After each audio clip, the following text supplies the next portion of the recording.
You can't say my decorations make me more qualified to talk. My experience makes me more. You have a responsibility. Might I remind you that Timothy McVeigh was a Bronze Star with Valor winner? What is he remembered for? You know what I'm saying? This is an individual that was a hero, that was a patriot, and now he's judged by his last actions, by the things that made him a monster. And I think that we need to hold ourselves to a certain accountability as warriors, as American patriots, and we need to step up and say, basically, look, I'm not happy with the way things are happening in Iraq right now, but I'm going to work to make it better. I think my voice can be added to the movement to make things better. And instead, these individuals have chosen to become partisan rhetoric and do nothing but divide a nation that doesn't need division. And the lessons of Vietnam aren't, hey, you know what? Let's try to control the dogma and the absurd, shameless rhetoric that causes young college students to protest what they don't understand. The lesson of Vietnam, these are veterans of the Vietnam War that are complaining about the spit on their face and being called baby killer. And what are they doing? They're turning around and doing it to another generation. I wasn't going to have that. I wasn't going to have that to my generation. I wasn't going to have that for the 36 brothers and sisters that died, the 300 wounded direct fire individuals that I had injured in my unit. That direct fire by means they were shot. Okay? They were shot, 300. I mean, give me a break. We owe them more. And so if John Murtha wanted to throw around his 2 cents, I was going to throw around my 2 cents and add about 2 more dimes. And so I thought Vets for Freedom was the way to go. Every time that there's a guy that's going to tell me what my war is like, I'm going to hit them at 85 miles an hour head on. And I'm going to say, you know what? I didn't see that. What are you talking about? Are you talking about your experience picking steak out of your teeth from a Halliburton chow hall? Or are you talking about the kid who shot an RPG into a house and risked his Marines from imminent death? Because that's what you get a Navy Cross for. You get it for imminent death. These kids were going to die, and Sergeant Martinez was able to step up and save them from the great unknown. And what do we do when he comes home? We're going to use him for a partisan, put him in a box. Is he a conservative? Is he a liberal? Is he a Republican? Is he a Democrat? You know what he is? He's a combat veteran who saw it firsthand. And if Jack Murtha or any of these other people on the right, Senator Chuck Hagel, all these individuals want to step up and use their experience from Vietnam, you know what? We're going to match you, we're going to raise you, and we're going to take you out every time because we're telling the truth.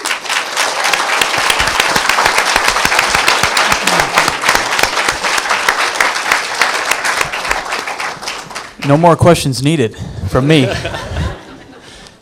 Yes, sir. Growing up, first experience with the Springfield 0383, I wondered if the two gentlemen here would tell me how the technology and weaponry assisted you in your own particular firefights.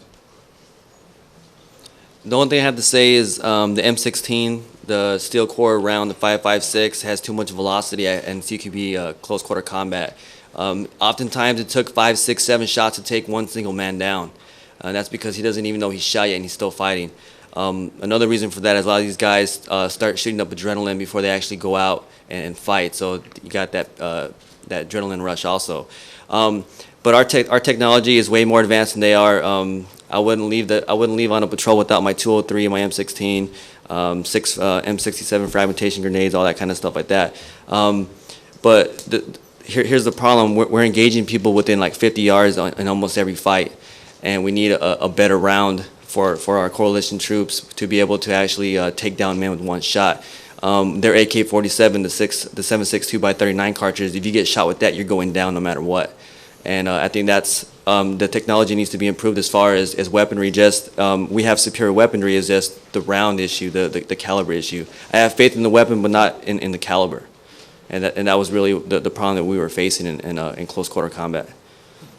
I mean, that's a perfect point. What Marco's talking about with, we use a couple drugs for nuclear, biological, chemical attack. We use epinephrine and atropine. And we use that to auto-inject. To basically what it does, your heart keeps going. It prevents symptoms of shock if you're hit in a nuclear biological attack. The insurgents, the enemy has used that and almost they drug themselves up with it so that they can become superhuman. And thank God they don't get the New England Journal of Medicine, because that also makes your heart beat faster, which means that if you bleed out faster. But not to get PG-13 here, but that's pretty much what the drugs do. But they also use opiates, they use narcotics, they use whatever they can get a hold of. What Marco's referring to is the Vietnam generation, the 5.56, the round tumbled at 200 meters. And in today, mid-70s, early 80s, we went to fight a more conventional force that would use Kevlar. And by doing that, we put more grain in our 5.56 so that it actually had a tighter rifle, tighter spin, so it could penetrate armor. And Marco's referring to fighting individuals that aren't wearing Kevlar, and when you're in a close proximity and you fire a 5.56 round, it doesn't stop, and we need a larger ballistic round. And we also, quite frankly, the Mossberg 500 Alpha and the Benelli shotguns, these are things that we use in abundance in urban fighting, not only for breaching, but also to drop the bad guys. So, yeah, we definitely need a bigger round. The Army's already on it. I think we're looking at a 6.8 millimeter coming in 2011. So that's what they're talking about. I don't know if they've done it or not, but it definitely is needed for the close quarter battle. Hi, these are all my kids. It's nice to hear your perspective on the way things are going. It's a positive perspective, or when you were talking about what's happened in the past few months with casualties and so on. How do we, I don't even know if this is a fair question, but how do we get the rest of the world to assume more of the responsibility and become more on our side with issues involving Iraq and where we're going and what our future will be? You know, look, Kosovo for me, I think the best rotation for me personally to get ready for Iraq was the Kosovo deployment. My unit was the last active duty Army infantry unit in Kosovo, and we spent 9 months there. We were extended while Marco was fighting the war in the beginning. We were extended in Kosovo. And you know what? How long did it take Europe to wake up to genocide in their backyard? I mean, they were, Serbs and ethnic Albanians were slaughtering each other for half a decade before England and Germany wanted to send one troop. I mean, we're asking the Europeans to man up and deploy units, and they're complaining about the euro, you know? I mean, they're upset right now that, you know, I don't think the world is going to step up. I mean, we look at what's happening in Sudan, and we look at all the answers. You know, George Clooney can step up and tell me how horrible Darfur is. But you know what the answer to Darfur is? It would be what? The same answer. How did we handle genocide in other parts of the world? We used our military. Are you suggesting, Mr. Clooney and Mr. Sean Penn, that you want our B-52s to go out in Darfur? Is that what you're saying? Because you have issues with it when it's in Afghanistan. You have issues when we're fighting against Islamists in Iraq.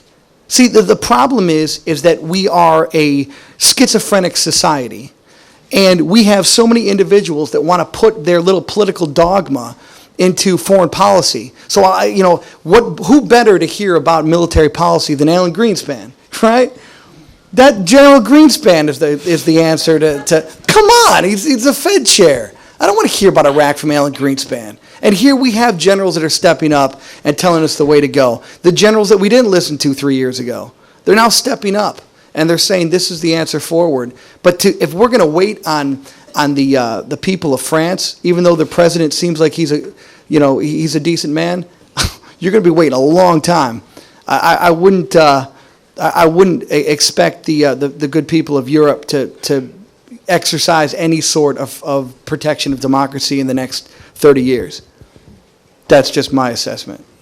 I'm just a soldier, though. So, talk to the Fed chairman if you want the.